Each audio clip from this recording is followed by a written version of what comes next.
Hi friends, நம்ம இன்றைக்கி மிஞ்சின சோறில் பஞ்சு மாதிரி இடியாப்பம் எப்படி செய்கிறதுன்னு பார்க்கலாம். இன்றைக்கி நான் ஒரு கப் அளவுக்கு ரைஸ் எடுத்திருக்கேன். மத்தியானம் ஆக்கின சோறு அது. நான் வந்து சின்ன ஜார் மிக்சியில் போட்டுக்கிடலாம். சின்ன ஜார்னால் நல்ல பேஸ்ட் மாதிரி அரைப்படும், அதுக்காக நான் அதில் போடுறேன்.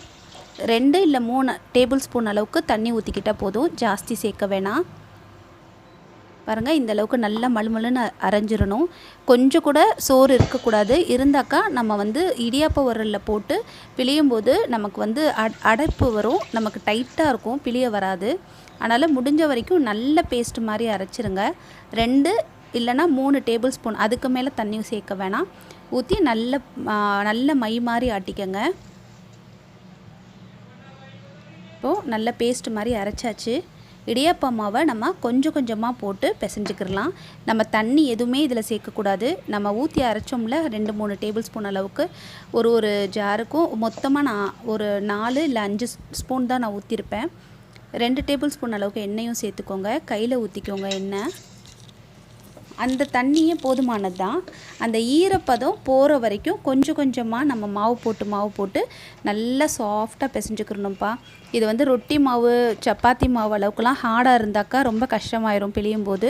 இடியாப்ப மாவு ஓரளவு சாஃப்டாக தானே இருக்கும், அந்த மாதிரி பிசைஞ்சுக்கோங்க. எண்ணெய் தடவிக்கிட்ட மேலே கையில் இந்த மாதிரி ஒட்டாமையும் இருக்கணும். ஒட்டாமல் வந்தால் போதும். இப்போது இடியாப்ப தட்டில் எண்ணெய் தடவி வச்சுருக்கேன். உரல்லையுமே நல்லா எண்ணெய் தேய்ச்சிக்கோங்க. இதுலேயுமே எண்ணெய் தடவிருக்கேன். உள்ளெல்லாமும் தேய்ச்சிக்கோங்க, ஈஸியாக இருக்கும். பாருங்கள், இந்த அளவுக்கு நல்லா சாஃப்டாக இருக்கணும் மாவு. இது மாவு கிண்டின உடனேயே நம்ம வந்து மாவு பிசைஞ்ச உடனேயே நம்ம போட்டுடலாம்.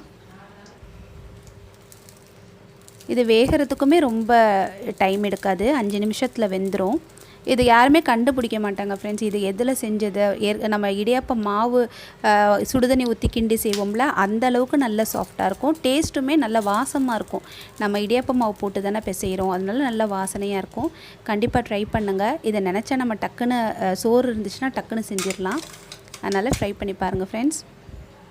இது ஃப்ரிட்ஜில் வச்ச சோறாக இருந்தாலுமே நம்ம தண்ணி கொஞ்சம் ஊற்றி அரைச்சிக்கலாம்.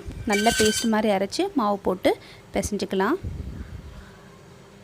இப்போது நான் வந்து 5 நிமிஷம் தான் வைக்க போகிறேன். நல்ல இட்லிக்கு எப்படி நம்ம தண்ணி கொதிச்சதுக்கப்புறம் ஸ்டாண்டை வச்சு நம்ம 15 நிமிஷம் வச்சு எடுப்போம்ல, இது அதே மாதிரி நல்லா கொதிச்சப்புறம் 5 நிமிஷம் வச்சு எடுத்துக்கலாம். இடியாப்ப உரல் வந்து எப்போவுமே கைப்பிடி மெலிசாக இருக்கிற மாதிரி பிடிச்சி பார்த்து வாங்கிக்கோங்க. ஏன்னா கைப்பிடி கனமாகவும் வருது, அதுவும் ரொம்ப கை வலிக்கும் இடியாப்பம் பிழியறதுக்கு. இது நான் ஊரில் எங்கள் பெரியம்மா எனக்கு வாங்கி கொடுத்தாங்க. இது ரொம்ப யூஸாக இருக்குது. எவ்வளோ இடியாப்பம் பிழிஞ்சாலுமே நமக்கு கஷ்டமாக தெரியாது. 5 நிமிஷம் ஆயிடுச்சு, நல்ல பூ மாதிரி வெந்துருச்சு. கண்டிப்பாக ட்ரை பண்ணி பாருங்கள் ஃப்ரெண்ட்ஸ். ட்ரை பண்ணிவிட்டு எப்படி இருக்குன்னு சொல்லுங்கள். இந்த வீடியோ உங்களுக்கு பிடிச்சிருந்துச்சுன்னா லைக் பண்ணுங்கள், ஷேர் பண்ணுங்கள், சப்ஸ்கிரைப் பண்ணுங்கள். Thank you friends. பாய்.